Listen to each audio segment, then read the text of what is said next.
up huge. We shall stay with the team. He was really fantastic. Wow, that damage output! Quas in a 1v2! Are you serious? Quas, man. Nice little bind from Belter. Oh my god, the damage output! Nice little bind, huh? That's how it always starts. How long till he starts pulling Morgana bans in this game? This is gonna be the game. CLG with a fast one. Aftermoon has been making a lot of people cry. Welcome everyone to the North American League Championship Series Spring Split. Here we see the fans in the crowd excited as ever for some games today, and of course outside lined up already showing support for their favorite teams. Cloud9 arriving just a moment ago, looking all business as they try to continue their climb up the standings. And of course they'll be facing off against Coast, Mash, and Jez's trying to stop that momentum in our first match of the day. The crowd is fired up in our studio home on the West Coast, and it's shaping up to be an action-packed day on the Rift. Hello, everyone. I'm James Dash Patterson. To help me break down the games as they come are Aiden Zyrene Moon, David Freak Turley, and Joshua Jatleesman. How you guys doing today? Fantastic. I'm really excited to see how this first third of the season wraps up. Well, and just that, we are approaching that, 1/3 mark in the season, and already we're starting to see some emergence of hierarchy between the teams.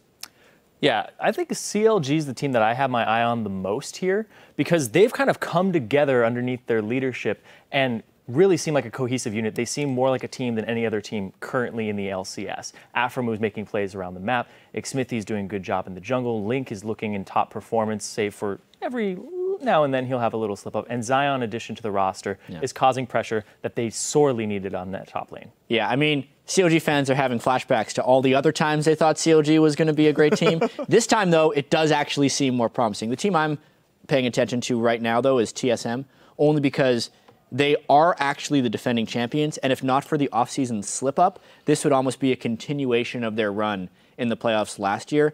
The big acquisition of Santorin that was a question mark for a lot of people, whether or not he could replace Amazing, seems like his synergy might even be higher after a third of a season, not even. That's true. I got to agree. TSM's looking really good. And I agree with you guys that TSM CLG seem top two. What I'm interested in is the battle for third. And it's Team Impulse, in my mind, Team Liquid, and Cloud9. Cloud9 looking at third place is weird for some people, but basically it seems like Impulse have built the roster together. They're looking pretty good already. People were underestimating their bot lane, but those guys look good. Cloud9, if High gets back in a decent shape, it's Cloud9, of course, they're going to be great. And then finally, Team Liquid, for the first time, they gave Piglet a champion that he can excel on individually, and suddenly Team Liquid's crushing people with no contest. So those guys, I'm really excited to see where they shape up as the season goes on. Well, Impulse is going to have their opportunity to kind of jump into the top tier as they play TSM today, and that's going to bring about some very interesting lane matchups. Yeah, it's going to be the last game of the day. I think the most interesting game of the day as well. Dyrus versus Impact is a rematch. They played twice during the World Championship in 2013. TSM got destroyed in those games, and I remember Dyrus kind of going on the record saying Season 3 Worlds was his worst performance as far as Worlds go, and he's going to want to get a little bit of redemption for that in the game against Impact. And the lane I actually want to watch for, I do agree that top lane's going to be really interesting, but for me, every lane in that game. Well, it's true, but as an AD carry player, I'm really excited for the bottom lane here because we've got Apollo, formerly with Fusion, again, doing really well in the North American LCS. People were so ready to trash on their duo lane. It's looking good, and here's their next test. Here's Apollo and Adrian facing Wild Turtle and Lust Boy. Like, you do well against those guys as well, it's official, they're a good duo lane. Wiz Fusion would have had no chance in that matchup. No. Apollo, though, this is the rebranding, it did it He's a god, literally. That's very true, too. Well, let's check out the highlights you were calling out on LCS Big Plays. Up first from TSM versus Dignitas, Dyrus catches Rek'Sai. At Hawksrick says, that Maokai jump was the most amazing play I've seen in some time. Here's your number 3. Yeah, Dyrus was always saving his arcane smash just in case Gamsu tried to ult away. And he's done. Oh, plays! The plays. Sapling for the vision. So Dyrus talked about how, or we heard them talk about on the desk, that Dyrus hasn't played that matchup in the top lane. And actually, Rek'Sai ultimate is interrupted by champion and turret damage. So it was actually already interrupted by the sapling, and the flash in for the Twisted Advance was a little gratuitous, but it did secure them the kill.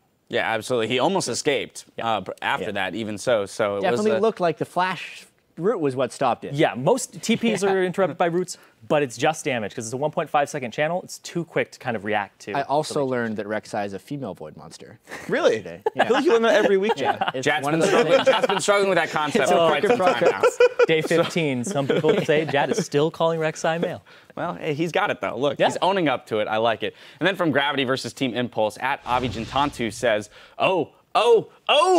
Hashtag enough said. Well, that tweet speaks for itself, so let's just roll the clip. Of course. It's good that they pressure to fight. They can actually stick around for an hip too. Oh, God. Jeez. Who needs words when So that much- happens to you? So much follow-up. You thought he was alive. You thought he was alive. No.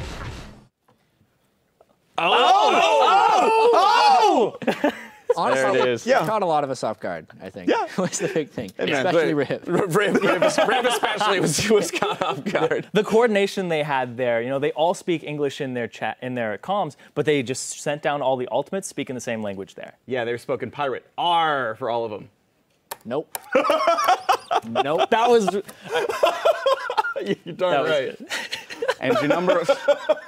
Really? Oh, my God. Okay, and your number one was Quas with the fancy footwork. At Demi Ale points out, give me them fantasy points. Quas with that 1v2. Here's your number one.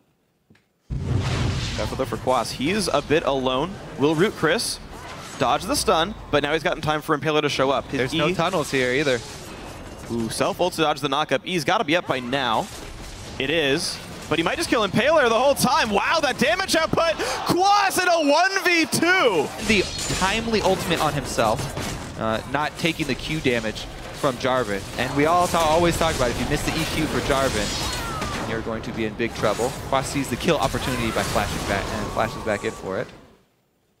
And I think it's incredible how Quas knew what was going on the entire time. As soon as he sees Impaler come in for the gank, he throws his first Q on him, right? Hits the full spell rotation. Impaler still doesn't realize he's dead. After the Frozen Tomb gets popped, Impaler's like walking in front of him, like, all right, when you E, I'm gonna be in your way. And Quas is like, great, I'm gonna kill you. Thanks for rocking my skill shots, bro. And it was just really good, immediate decision making by Quas, and it paid off because of that. Yeah, and that's pretty much as perfectly as Quas could have played that. We saw Impaler actually position himself for the second Q on the E to try and knock him up afterwards. Yeah. And if Quas had gone for the R onto Impaler instead of himself, he probably would have taken too much damage from Sion during that duration. Yeah, great stuff. Very solid awareness by Quas all around. There you go. Start with the same thing.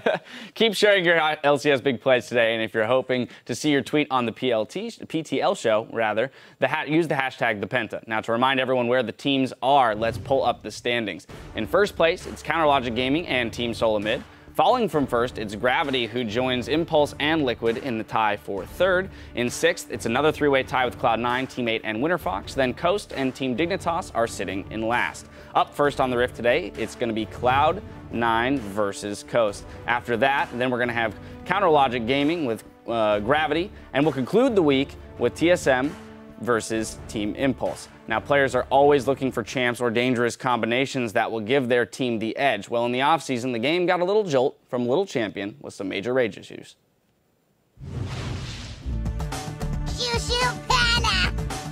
Gnar is a very versatile top laner. He can do basically anything and everything. What you want to do is always having an eye on your Fury bar, regeneration bar, so you know when your passive's coming up soon. 이제 서서히 압박하다가 그거 100 됐다 싶으면 이제 점프해서 딜교를 하는 거고. Battle in the top lane. Can he get him? Oh, he's gonna Gnar! No way! That's why you don't fight Mega Gnar! Narvan is the term Jarvan and Gnar put together as a setup for a combo. Liquid's gonna pick up the combo. There it is, the Gnar Jarvan. They're both pretty high priority picks, and the fact that they have synergy together makes it even better.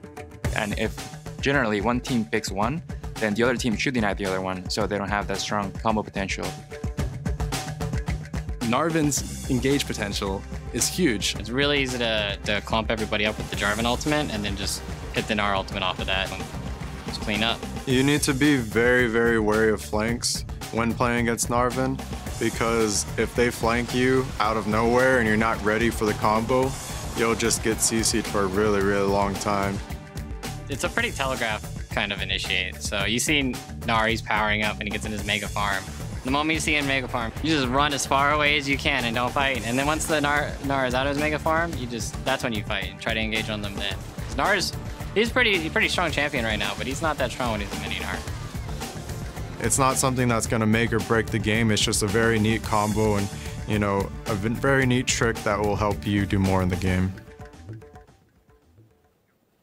Yeah, and we saw yesterday in the Winterfox versus CLG game that even when they are very far behind, when they got that one combination, a lot of people had that heart attack, like, oh my God, are they going to come back? Is that the game-winning team fight right there? Or is it at least going to get them back? So it always has potential for a comeback if you execute it properly. Yeah, I do think Darius's point about it being a somewhat telegraphed combo, though, kind of holds true. We have seen the better teams in the NA LCS, like TSM, play against Gnar very well in avoiding walls and things. So if teams tunnel on it too hard, we've been seeing them getting punished, I think, is important to note. But together, really good combo. Right, we've seen champions like Janna prioritized, good at knocking back Gnar, and you compare that to champions like Malphite, who are immune to Janna and have the much more like guaranteed engage. You can see sort of the breadth of how the engage options work. Yeah, and I like the point of going after him when he's mini Gnar. He has some of the lowest base stats in the game during that to compensate for when he's mega Gnar. He has the highest base stats in the game. So that's when you want to go after him. We'll see how many teams decide to prioritize that duo today. We are going to throw it over